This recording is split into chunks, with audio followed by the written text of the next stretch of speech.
오늘 우리에게 주시는 하나님의 말씀은 열왕기상 17장 17에서 24절 말씀입니다. 구약 성경 546면에 있습니다. 제가 한 절, 성도님들께서 한 절 교독하겠습니다. 이 일 후에 그 집 주인 되는 여인의 아들이 병들어 증세가 심히 위중하다가 숨이 끊어진지라.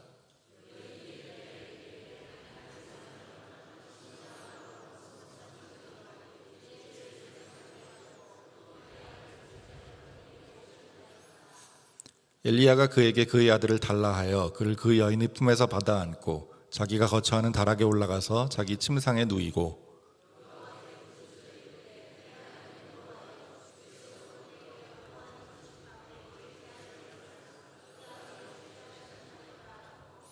그 아이 위에 몸을 3번 펴서 엎드리고 여호와께 부르짖어 이르되 내 하나님 여호와여, 여호와 원하건대 이 아이의 혼으로 그의 몸에 돌아오게 하옵소서 하니,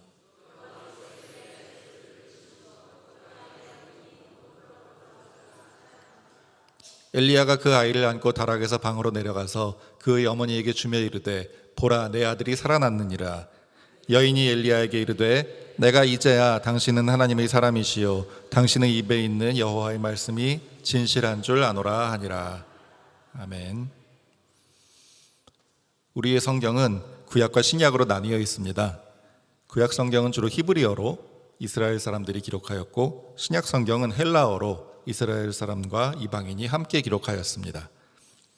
그러다 보니 구약과 신약의 차이에 대해서 주목하게 되는 경향이 있고, 구약은 율법, 신약은 은혜로, 혹은 구약은 이스라엘, 신약은 이방인으로, 또는 구약의 하나님은 무서운 분, 신약의 하나님은 사랑의 하나님으로 인식하는 경우가 종종 있습니다. 그러나 구약과 신약 성경을 자세히 들여다볼수록 이러한 구분은 성경을 제대로 이해하지 못한 결과라고 생각하게 됩니다. 하나님은 구약에서도 신약에서도 사랑과 공의라는 두 면을 함께 갖고 계신 동일한 하나님이시고, 구약에서도 신약에서도 동일하게 듣는 대상의 수준에 따라, 영적 수준에 따라서 각각에게 율법을 말하거나 은혜를 말합니다. 그래서 구약과 신약은 동일한 주제를 이야기하는 하나의 책입니다. 또 한 가지 오해가 이스라엘과 이방인에 관한 것입니다. 구약의 하나님은 이스라엘의 편만 들던 분이신데 신약으로 오면서 이방인을 품으셨다는 생각입니다. 그러나 구약 성경 곳곳에서 하나님은 이스라엘과 이방인 모두를 생각하시는, 모든 인류를 구원하시는 하나님이심이 보입니다. 오늘 본문도 그러한 본문입니다. 예수님은 이 땅에 오셔서 여러 가지 놀라운 기적을 행하셨는데, 그 중에는 죽은 사람을 다시 살려내신 일도 있었고, 또 불치병의 상징 같은 나병을 고치신 일 등이 있었습니다. 그렇다면 이러한 기적은 예수님이 처음으로 행하신 일일까요? 아니죠. 오늘 본문은 성경에서 처음으로 죽은 사람이 다시 살아난 사례입니다. 또한 엘리야의 뒤를 이은 엘리사는 처음으로 나병 환자를 완치하였습니다. 그래서 엘리야와 엘리사의 기적을 예수님이 오셔서 하실 일의 예표라고도 합니다. 하나님께서는 왜 인류 역사상 죽은 자가 살아난 첫 사건을 이스라엘이 아니라 이방인에게 베푸셨을까요? 제 생각에는 구약시대에 많은 것을 받고 또 맡았던 이스라엘이나 그들의 역사를 성경을 통해서 읽게 될 우리 이방인들 모두 착각하지 않게 하기 위해서였던 것 같습니다. 인류는 모두 하나님의 자녀입니다. 구원도 모든 인류에게 기회가 주어집니다. 또한 구원은 혈통이 아니라 믿음을 통해서 받습니다. 그래서 하나님께서는 인류 역사 최초로 죽은 자가 살아난 사건을 하나님을 믿어가던 이방인에게 베푸셨습니다. 혈통만으로 자동으로 구원받는다고 생각했던 이스라엘에게 내가 너희만을 구원하는 하나님이라고 착각하지 말라는 것입니다. 누가복음 4장 25에서 27절을 보면 예수님은 자신을 받아들이기 어려워한 나사렛 사람들에게 바로 이 점을 지적하십니다. 제가 잠깐 읽겠습니다. 내가 참으로 너희에게 이르노니 엘리야 시대에 하늘이 3년 6개월간 닫히어 온 땅에 큰 흉년이 들었을 때예요. 오늘 본문을 얘기하는 거죠. 이스라엘에 많은 과부가 있었으되 엘리야가 그중 한 사람에게도 보내심을 받지 않고 오직 시돈 땅에 있는 사렙다의 한 과부에게 뿐이었으며, 오늘 본문 얘기입니다. 또 선지자 엘리사 때 이스라엘에 많은 나병 환자가 있었으되 그 중에 한 사람도 깨끗함을 얻지 못하고 오직 수리아 사람 나아만 뿐이었느니라. 라고 예수님이 말씀을 하셨습니다. 이것을 들은 나사렛 사람들은 어떻게 반응했나요? 분노가 폭발해서 예수님을 낭떠러지에서 밀어 죽이려고 했을 정도였습니다. 원래 사람은 자신에 대해서 아픈 진실을 들으면 대개는 화를 냅니다. 저도 그렇고요. 그래서 이것을 요즘 R세대 말로는 팩트 폭력 또는 줄여서 팩폭이라고 합니다. 이스라엘 사람들이 팩폭을 당했다는 누가복음의 기록대로 또 예수님이 인용하신 대로 구약 성경의 하나님은 이방인도 구원하시는 분이셨습니다. 그런데 영적 감각을 잃고 민족적 혈통에 대한 자부심만 의지했던 이스라엘은 이처럼 착각하고 있었기 때문에 예수님의 이 말에 당황하고 분노하게 됩니다. 하나님께서는 당신께서 전능하신 하나님이시라는 것, 그리고 또 인류를 아끼시는 분이시라는 것을 오고 올 모든 세대에 알리기 위해서 인류 역사상 처음으로 죽은 사람을 다시 살려주기로 하셨습니다.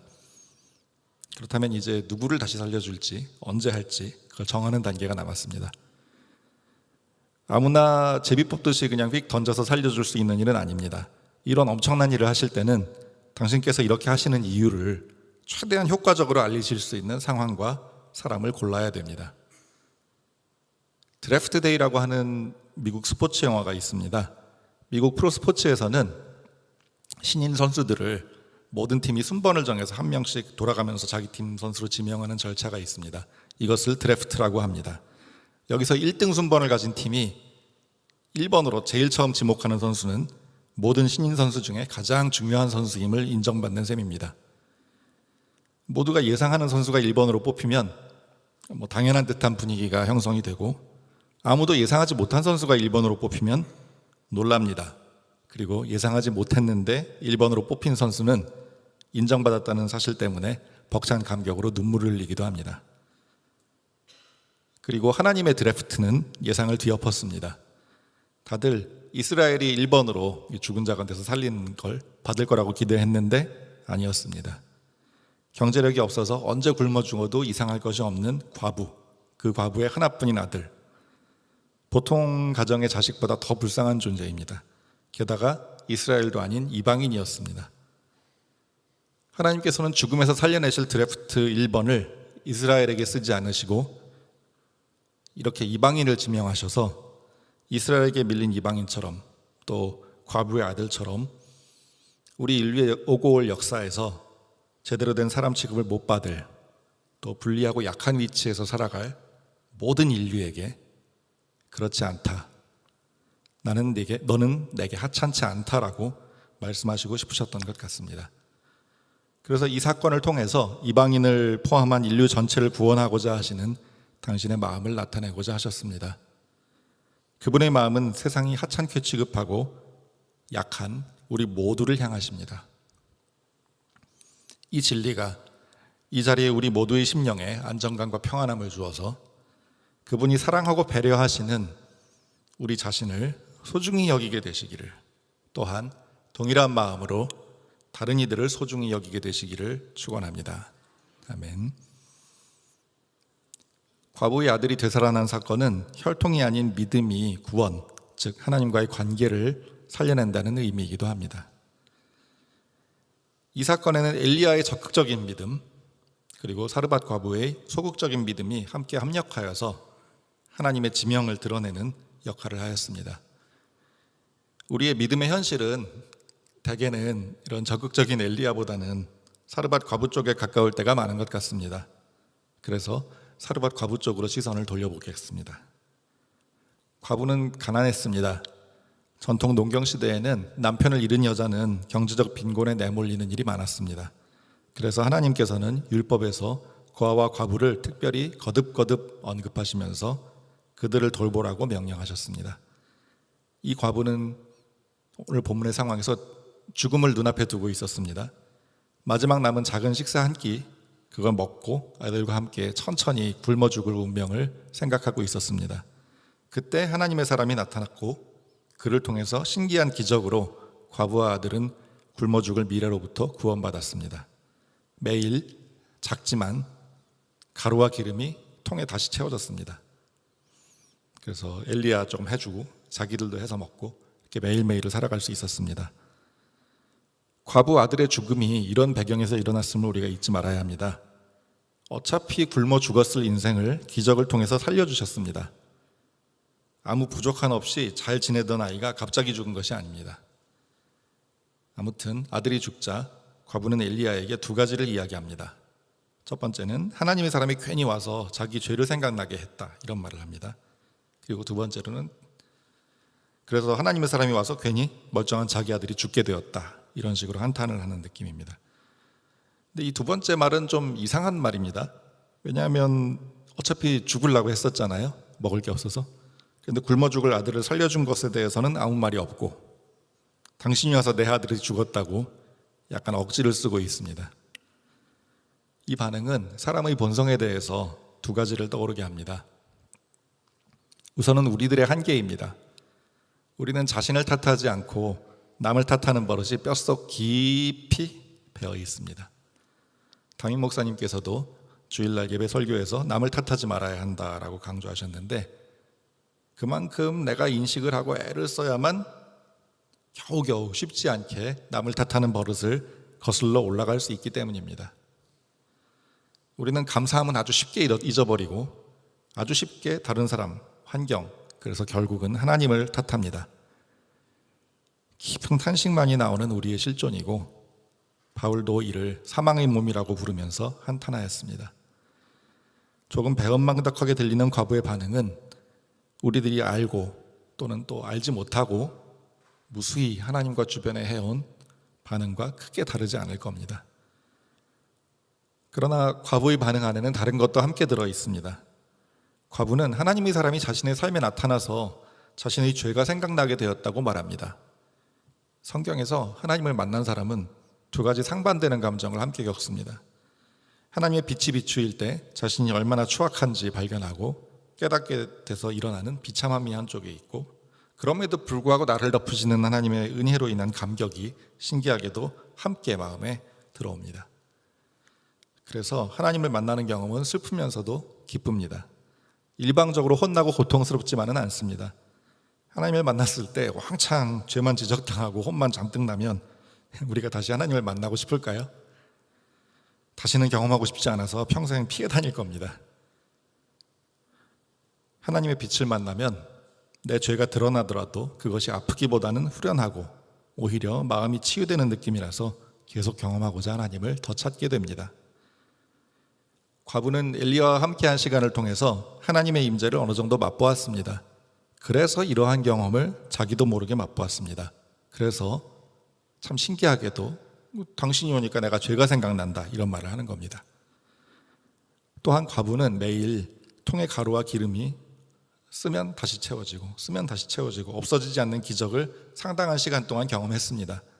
그래서 자기도 모르게 하나님에 대한 기대가 조금 생겼을 것 같습니다. 그래서 아들이 죽었을 때 조용히 절망하고 이제 포기하는 게 아니라 하나님의 사람한테 징징거립니다. 원래 사람은 기대가 전혀 없으면 투덜대지도 않습니다. 그래서 이 과부는 엘리야가 죽은 아들을 갖고 옥탑방으로 올라갔어요. 그래서 희한한 짓을 하고 있는 것 같습니다. 그런데 제지하지 않고 그대로 하게 둡니다. 혹시 모른다는 생각, 마음의 대부분은 아닐지라도 한 구석에 요만큼 혹시 모르지라는 기대감 같은 것이 조금 있지 않고서는 불가능한 일입니다.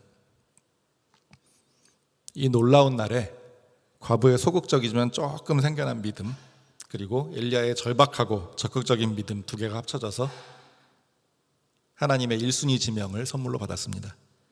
죽은 사람이 다시 살아나는 일은 성경에서 극소수의 사람에게만 일어난 일입니다. 모두가 다시 살아나지는 않습니다. 그렇지만 실망할 필요는 없습니다.